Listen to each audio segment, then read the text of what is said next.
Pensez à la lutte pour ne pas être envahi par des pensées intrusives, des idées qui persistent obstinément dans votre esprit.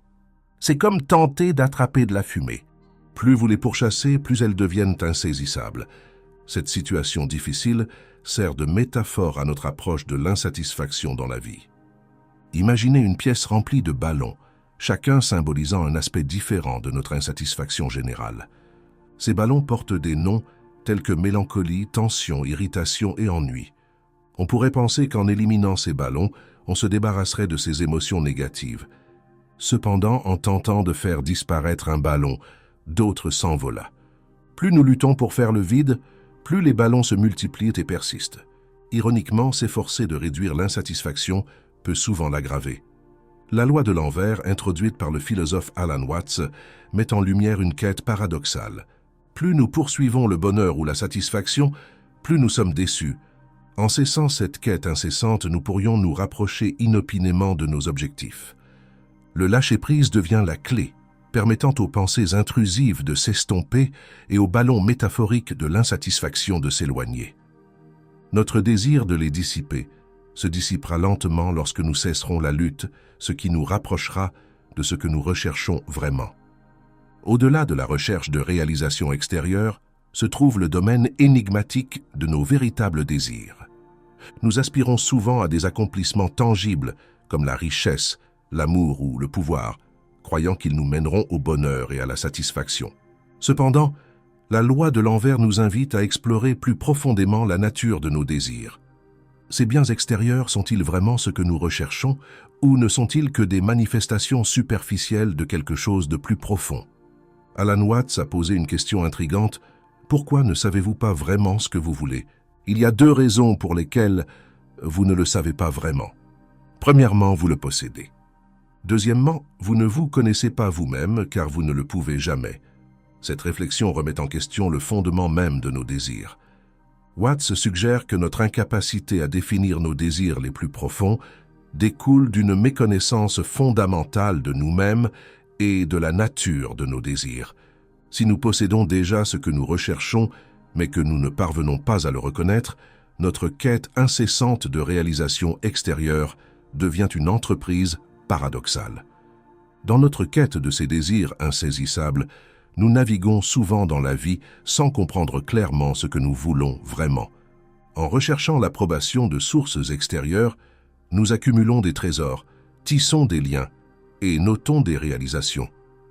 Cependant, dans cette quête incessante, nos véritables aspirations sont occultées, perdues au milieu des attentes de la société. La loi rétrograde appelle à une réévaluation profonde, à un défi audacieux pour rejeter ce qui résonne si profondément en nous.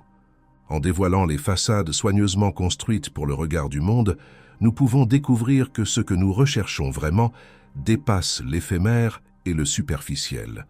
Le bonheur, souvent considéré comme le but ultime de l'existence humaine, est un concept complexe et insaisissable. Beaucoup d'entre nous passent leur vie à poursuivre sans relâche le bonheur, croyant qu'il peut être trouvé dans des circonstances extérieures, qu'il s'agisse d'amour, de possession matérielle ou de réalisation personnelle. Cependant, la loi rétrograde remet en question cette idée reçue en suggérant que plus nous cherchons vigoureusement le bonheur à l'extérieur, plus il devient insaisissable. Le philosophe allemand Arthur Schopenhauer a affirmé un jour que tout plaisir vif est une erreur et une illusion, car aucun désir atteint ne peut donner une satisfaction durable. Selon cette affirmation, le plaisir peut être éphémère s'il est dérivé d'activités extérieures. Le point de vue de Schopenhauer s'aligne sur l'idée que plus nous poursuivons des circonstances extérieures, plus nous pensons qu'elles nous apporteront le bonheur. Plus nous nous éloignons d'un authentique contentement, plus nous devons documenter ce fait. Pour mieux appréhender ce paradoxe, nous devons réfléchir à notre quête incessante du bonheur et à notre propension à le confondre avec des acquisitions extérieures. Cette recherche découle souvent d'une profonde méconnaissance de ce qu'est véritablement le bonheur. Le philosophe Søren Kierkegaard a un jour déclaré « Les gens exigent la liberté d'expression en compensation de la liberté de penser qu'ils utilisent rarement. » Dans une perspective similaire, nous aspirons souvent à des plaisirs externes, pour pallier notre insatisfaction intérieure sans vraiment explorer nos pensées et nos émotions. Notre existence est souvent marquée par l'illusion collective selon laquelle l'acquisition de biens extérieurs ou un changement de situation nous libérera de notre sentiment de manque perpétuel. Cette illusion constitue le cœur du dilemme humain, nous enseignant que la quête d'un changement externe apaisera notre mécontentement. Cependant, la loi de l'ironie expose une vérité contraire. Plus nous sommes insatisfaits de notre situation actuelle, plus nous souffrons. Paradoxalement, plus nous investissons dans un changement que nous croyons nécessaire pour atteindre le contentement, moins nous sommes satisfaits au final. Imaginez-vous fixer un objectif ambitieux, comme devenir millionnaire, en pensant que cette richesse engendrera le bonheur. La poursuite de cet objectif a un prix, exigeant des efforts et un dévouement immense, mais être si loin de cet objectif engendre également le malheur. Ainsi, plus une personne désire ardemment s'enrichir, plus elle se sent pauvre et indigne, indépendamment de la richesse accumulée. Friedrich Nietzsche a offert une perspective perspicace sur la tendance humaine à se fixer des objectifs ambitieux et à lutter sans relâche. Il a affirmé « Celui qui lutte avec des monstres doit prendre garde de ne pas devenir lui-même un monstre. Et si tu regardes longtemps dans un abîme, l'abîme regarde aussi en toi. » Cette citation souligne comment notre quête incessante d'objectifs externes modèle souvent notre identité et notre caractère de manière inattendue. En nous concentrant sur ces aspirations, nous risquons involontairement de nous laisser dévorer par elles, nous éloignant finalement du contentement que nous recherchons. Arthur Schopenhauer s'est penché sur la condition humaine et a proposé une perspective profonde sur la nature de la souffrance et du désir. Selon lui, les êtres humains sont animés par une force intrinsèque et irrationnelle, la volonté de vivre. Cette volonté est une poursuite continuelle qui manque de direction et nous pousse à rechercher sans relâche l'accomplissement. Selon Schopenhauer, les réalisations et les acquisitions extérieures ne suffiront pas à apaiser cette quête incessante qui engendre la souffrance. La vision du monde de Schopenhauer est centrée sur un sentiment perpétuel d'insatisfaction dans notre esprit, une conviction agaçante en l'insuffisance du présent. En quête de consolation, nous poursuivons ce qui semble plus agréable pour découvrir finalement le même mécontentement que celui que nous cherchions à éviter. Tout plaisir intense est une erreur et une illusion, proclamait-il, soulignant ainsi qu'aucun désir satisfait ne peut procurer un contentement durable. Cette position met en lumière l'inutilité de notre recherche constante de joies et de désirs extérieurs. Pour Schopenhauer, la volonté elle-même est la force qui nous empêche d'atteindre ce que nous désirons le plus profondément.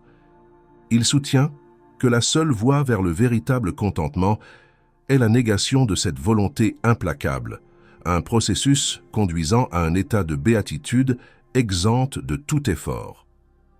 En substance, la philosophie de Schopenhauer s'inscrit dans le principe central de la loi de l'inversion, cesser de chercher ce que l'on veut et on l'obtiendra. Plus nous nous efforçons, plus nous nous éloignons de nos véritables désirs, tandis que cesser nos efforts peut nous conduire à l'épanouissement recherché. En embrassant la sagesse de la loi de l'inversion, nous nous engageons sur la voie de l'épanouissement par un chemin moins fréquenté, tissé de fils d'acceptation plutôt que d'une quête incessante de plus.